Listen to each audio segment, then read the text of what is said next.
ng ganito kagrabe dito sa kanilang lugar at inaasahan na 1 hanggang 3 buwan pa ang kailangang hintayin para lubusang humupa ang tubig dito at manumbalik sa normal ang sitwasyon. Yan muna ang latest update mula dito sa Makabebe, Pampanga. Balik muna sa iyo, Igan. Maraming salamat, Monica Veralio. Nag-uulat po live mula sa Pampanga. Samantala, patuloy pa rin po ang search and rescue operations para sa mga na-trap na sa baha sa Bulacan. Nasaksihan ng GMA News ang pagsaklolo ng mga rescuers sa 2 sanggol at ang kanilang ina. Narito ang report ni Jamie Santos. Halos hindi magkamayaw ang mga residenteng ito nang dumating sa kanilang relief goods mula sa isang private donor. Ilang araw na raw kasi silang hindi nakakakain ng maayos matapos sa lantain ng baha. Mahapdi na nga raw ang kanilang sikmura.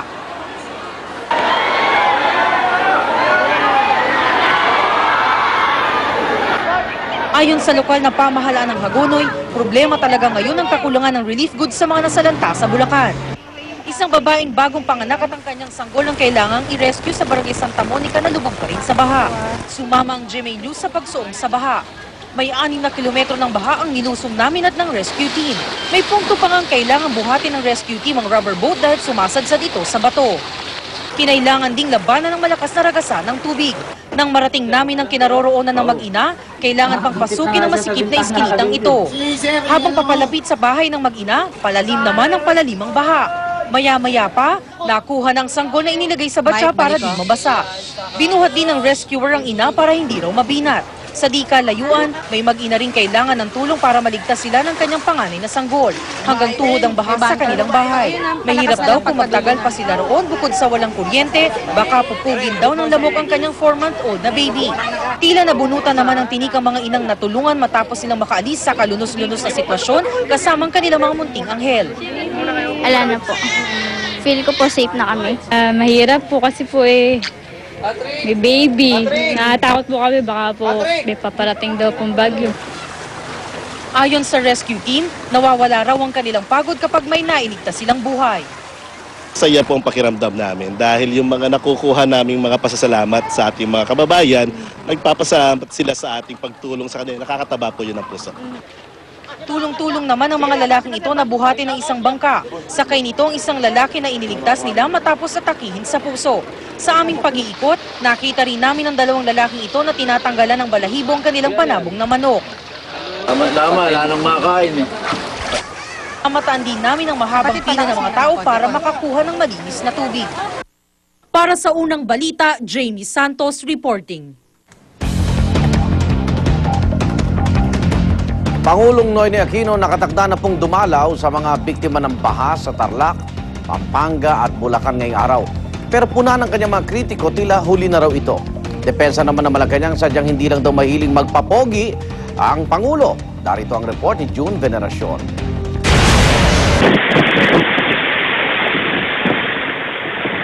Habang binabayo ng bagyong Pedring ang halos buong Luzon, nasa Japan si Pangulong Noynoy Aquino para sa isang working visit. Pero malayo man, minonitor daw ng Pangulo ang sitwasyon ng bansa. Pagbalik niya ng Miyerkules noong nakaraang linggo, marami ng lugar ang lubog sa baha. Pero lumipas pa ang 4 na araw bago nakita ang Pangulo ng publiko na nakikipagpulong sa National Disaster Risk Reduction and Management Council para talakayin ang lawak ng epekto ng kalamidad at ang mga posibleng remedyo. Gayunman, sabi ng palasyo, hindi porket hindi nakikita ng media, nangangahulugan ng hindi ito nagtatrabaho. Sadyang hindi lang daw mahilig magpapogi ang Pangulo. We can guarantee you that the President was on top of the situation. He continues to be on top of the situation. Pero di ganito ang tingin ng mga kritiko ng Pangulo. Ang hinahanap daw kasi ng mga tao ay makita siya sa mga lugar na lugmok sa baha. Ayon sa palasyo, kaya raw siguro ganito ang banat sa Pangulo. Nasanay raw kasi ang publiko mula sa mga nagdaang Pangulo na palaging dumadalaw sa mga lugar ng kalamidad.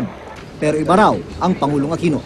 Siguro masanay na rin po ang taong bayan na ang Pangulo ay parating nandun po sa sitwasyon kahit na hindi po siya nakikita. Paliwanag pa ng palasyo, bawat Pangulo raw ay may kanya-kanyang estilo. Pinaninindigan ng palasyo na tuligsain man daw ang Pangulo Aquino, hindi raw magbabago ang kanyang estilo. Para sa unang balita, June Veneracion reporting. Hindi dapat tumaas ang presyo ng bigas sa palengke dahil nananatiling sapat ang supply. Yan ang giniit ng Department of Agriculture sa kabila ng pagkasira ng maraming palayan. Narito ang report ni Bernadette Reyes. Mga aning minadaling ibilad matapos mabasa ng ulan at mga isdang agad hinuli sa mga umapaw na fish pen para maibenta. Ito ang naging diskarte ng ilan nating kababayan para maibisan ang pinsala ng bagyong Pedring at Kiel sa kanilang kabuhayan. Ayon sa Department of Agriculture, halos 7 bilyong piso ang nasirang produktong pang-agrikultura ng bagyong Pedring pa lang. Pinaka napinsala ang mga bukirin. Katumbas ng 8 araw na palay ang posibleng hindi na raw mapakinabangan. Pero giit ang Department of Agriculture, 2.6% lang daw yan ang taunang ani ng bansa. Kaya sapat pa rin daw ang supply ng bigas. Ibig sabihin, wala raw dahilan para magmahal ang bigas. Kaya babala ng gobyerno, kung sila bibili ng doble or triple, talagang magkakameron tayo ng panic buying. At kung magkameron nito, talagang baka mabago yung presyo. At hindi lang yon, baka magkulang ang supply sa market. Pero wala mang labis na pagbili ng bigas sa merkado ngayon, heto't nagmahal na ng 20 hanggang 30 pesos ang kada sako ng bigas sa bigasang ito sa Cubao. Galing Nueva Ecija yung mga bigas na binibenta sa bigasan na ito. Magandang klase raw talaga ang mga bigas kung galing sa Rice Granary of the Philippines. Bukod sa maputi na, mahaba pa ang butil. Pero katwiran na nagbibenta, hindi supply kundi dagdag gasto sa pagbiyahe ang nagpamahal ng kanilang bigas. Yun nga ang ating pagbiyahe, kung saan sila umiikot, ganun. Pero hindi pa naman namin itinataas yung talagang kuwan. Uubusin muna namin yung stocks namin. Para sa unang balita, Bernadette Reyes reporting. GSIS mas pinadali ng proseso ng pag-apply ng calamity loan sa kanilang mga miyembrong nasalanta po ng mga bagyo. Ang Pag-ibig naman magbibigay ng 3 buwang moratorium sa pagbabayad sa mga biktima ng bagyo na may housing loan. Narito ang report ni John Consulta. Kung ngayong baha pa, pagkain at inumin ang problema ng mga sinilanta nating kababayan, mas malaking gastusin daw ang naghihintay sa paghupa ng tubig sa dami ng ipagagawang bahay at aayusin mga kinabubuhay. Kaya naman sa opisina ng GSIS sa Pasay, may ilan ng dinatnan akong nag-a-apply ng calamity loan o pautang. Bukas ito sa mga miyembro nakatira sa mga lugar at tinamaan ng bagyong Pedring at Kiel. Wala na itong service fee at ibinaba na ang interes sa 6% mula sa dating 8%. Malaking tulong yan kasi lalo na sa amin na mga tinamaan ng bagyo. Kahit na anong amount yan, malaki or maliit, malaki ang tulong